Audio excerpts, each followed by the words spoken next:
আপনারা দেখছেন বাংলাদেশের সব এক্সক্লুসিভ নিউজ। বিস্তারিত দেখতে চোখ রাখুন নিউজ 24x7 টিভির পর্দায়।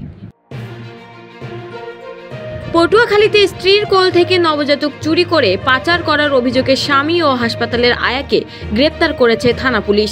বুধবার ভোর রাতে পটুয়াখালী সেতুর উপর থেকে নবজাতক কন্যা শিশুটিকে উদ্ধার করা হয় এবং বেসরকারি হাসপাতালের আয়া লাইজু বেগমকে গ্রেপ্তার করা হয়। পরে লাইজুর স্বীকারোক্তি অনুযায়ী পটুয়াখালী মেডিকেল কলেজ হাসপাতালের সামনে থেকে শিশুটির বাবা মোহাম্মদ হানিফ মৃধাকেও গ্রেপ্তার করা হয়। গ্রেপ্তারকৃতদের আদালতের মাধ্যমে জেল হেফাজতে পাঠানো হয়েছে। সম্পত্তি নিয়ে দীর্ঘদিনের দ্বন্দ্বের কারণে সুরেহা আক্তার নামের মাদ্রাসায় পড়ুয়া ষষ্ঠ শ্রেণীর ছাত্রী বর্তমানে সুরেহা আক্তার মৃত্যুর সাথে পাঞ্জা লড়ছে নোয়াখালী জেলার হাতিয়া উপজেলা স্বাস্থ্য কমপ্লেক্সে।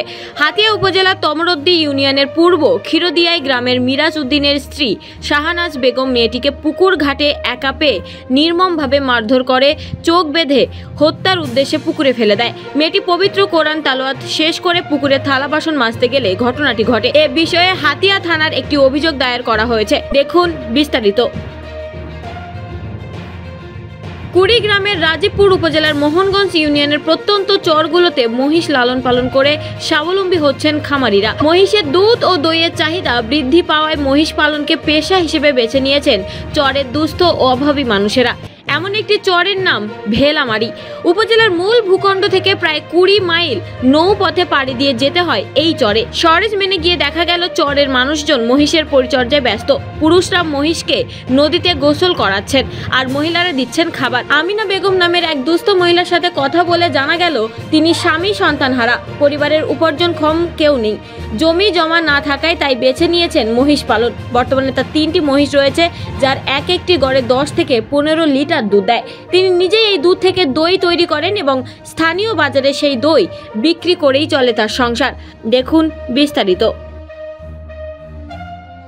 নাটোরের বাগাতিপাড়ার ভিতরভাগ বাইয়াপ উচ্চ বিদ্যালয়ে অবৈধভাবে প্রবেশ করে শিক্ষক শিক্ষিকাদের লাঞ্ছিত করার প্রতিবাদে মানববন্ধন করেছে ওই বিদ্যালয়ের শিক্ষক, সুধীজন ও অভিভাবকেরা।